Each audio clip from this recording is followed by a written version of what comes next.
This Week in the Markets is brought to you by dailytradingreport.com. Hello, welcome to This Week in the Markets, where we look for trading opportunities globally. I'm Brad McFadden. With me we have Matt and Jeff. Hello there. It's great to be here, Brad.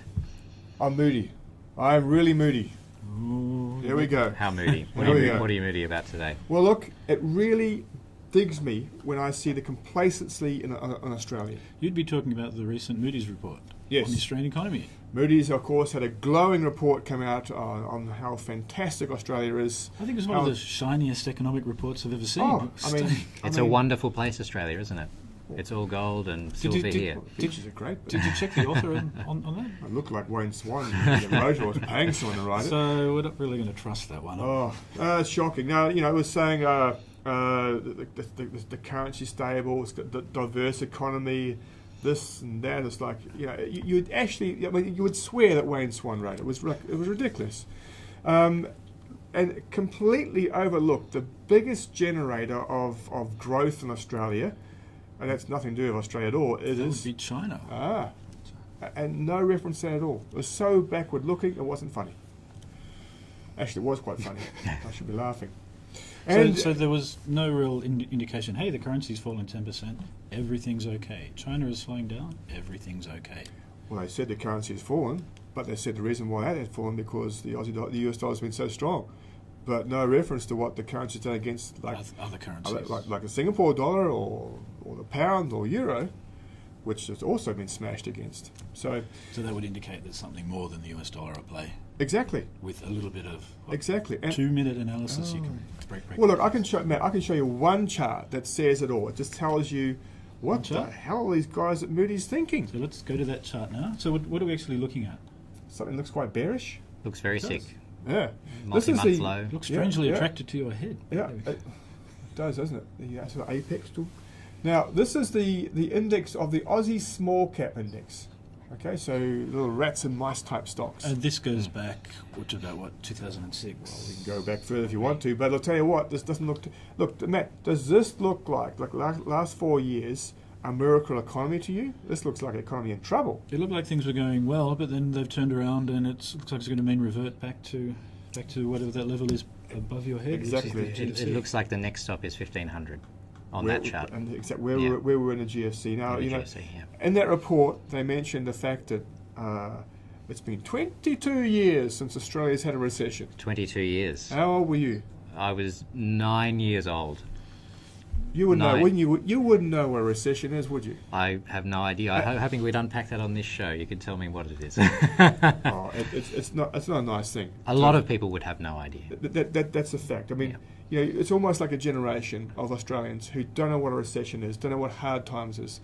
And what really worries me is when those hard times do come, and they come around every now and then. And you've probably got a generation of people leveraged up through rental property, very susceptible to interest rates and very susceptible to property prices. Yes. Change in those. Yes. Well, these are the same people who've been through the Paul Keating 16% interest rate. You think so? that we had I to don't think so. I think these are people like, our age, sort of early 40s.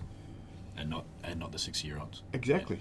Who So remember who do not know what high interest rates are, or do not really know what tough times are. what economic stress is. yeah. Exactly, and you have to really worry about an economy that has not been through economic stress or stress conditions, because generally what happens is that when you do come across stress conditions, it's much more dramatic.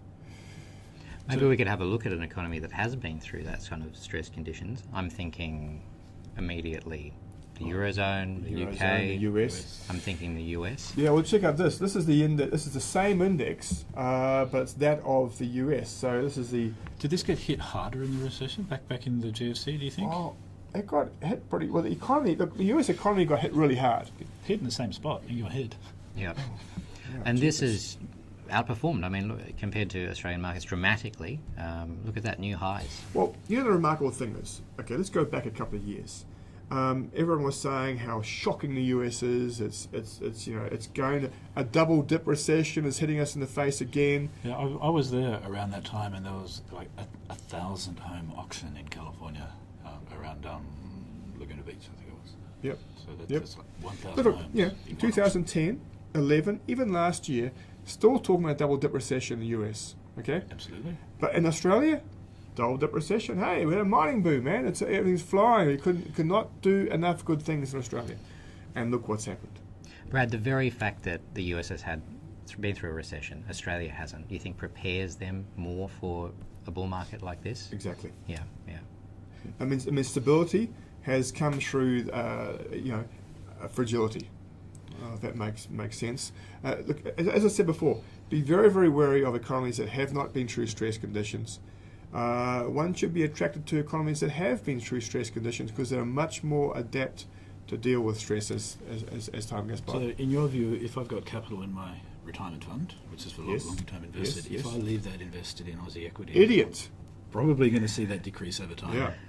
So I should take that out and put it. Yeah, look, there's absolutely nothing compelling about being invested in Australia. There's only, I only see downside. Where's the upside going to be? What, China starts to grow automatically like some 10% per annum again for the next 10 years? I don't think so. No, I think, Matt, investing in boring markets like the US, even in Europe, much better returns. The UK small caps are pretty similar to the US small Exactly. caps. They're at new highs as well. So there's good things happening there. Exactly. Surprise to the upside. That's what it's all about. So, well, think carefully, guys. For those of you who are paying attention to Moody's, well, let's not forget what the geniuses they were in a GFC. They again wrote glowing reports about the subprime market. Let's not even go there. My goodness. All right. So, Australia, think very carefully. I think go to those places that have been through big recessions. Go to the US. Look at what's happening in the UK, even in Europe.